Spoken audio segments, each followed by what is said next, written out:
অনেকেই মনে করতে পারেন আমরা এত লেটে চট্টগ্রাম কেন যাচ্ছি। এই ভিডিওতে আশা করি উত্তর পেয়ে যাবেন। আসসালামু আলাইকুম প্রিয় হ্যাপি ফ্যামিলির আপনজনেরা, আজ আপনি কারো পাশে দাঁড়ালে কাল অন্য কেউ আপনার প্রয়োজনে পাশে দাঁড়াবে। আমরা চট্টগ্রামের উদ্দেশ্যে যাওয়ার জন্য মোটামুটি সব প্রস্তুতি সম্পূর্ণ করে ফেলেছি। এখন ভাই বাদারদের নিয়ে প্যাকেটিং কাজ চালাচ্ছি। আসলে প্রিয় বন্ধুরা, এই দুর্যোগ মুহূর্তটা আমরাও ফেস করে এসেছি। আমরা জানি এই মুহূর্তটা কতটা কষ্টের।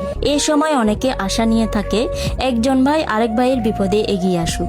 আমাদেরও মন চেয়েছিল বন্যার পানি ওঠার সাথে সাথে চট্টগ্রামে যাওয়ার, কিন্তু আমাদের যাতায়াত আর চলাফেরার সমস্যা থাকায় সাথে সাথে যেতে পারি নাই। কারণ আমরা 8-10 জন মানুষের মতো পানিতে নেমে দৌড়াদৌড়ি করা আমাদের পক্ষে অসম্ভব হয়ে পড়ে। তারপরও যখন আমাদের মন সায় দিচ্ছে না, ঠিক তখনই আমার মায়ের সর্বোচ্চ সাহস আর ভাই বাদারদের সাপোর্টে আমরা এগিয়ে চললাম। আমরা এমনও খবর পেয়েছি এখনো অনেক পরিবার আছে যারা কিনা এখনো খাদ্য সামগ্রী পায় নাই। তাই এই মুহূর্তে চিন্তা করলাম শুকনো খাবারের পরিবর্তে ভারী খাবার খুবই প্রয়োজন। এই জন্য আমাদের হ্যাপি ফ্যামিলি টিম, বন্ধু বান্ধব, প্রবাসী ভাই, সাথে ইকবাল ভাইয়ের টিমের প্রচেষ্টায় আমরা এগিয়ে চললাম। দিন শেষে সবার প্রতি কৃতজ্ঞ যারা আমাদের সাহস, সাপোর্ট আর দোয়া দিয়ে আমাদের পাশে আছেন। সহযোগিতা কোনো দান নয়, এটি মানবতার আসল পরিচয়।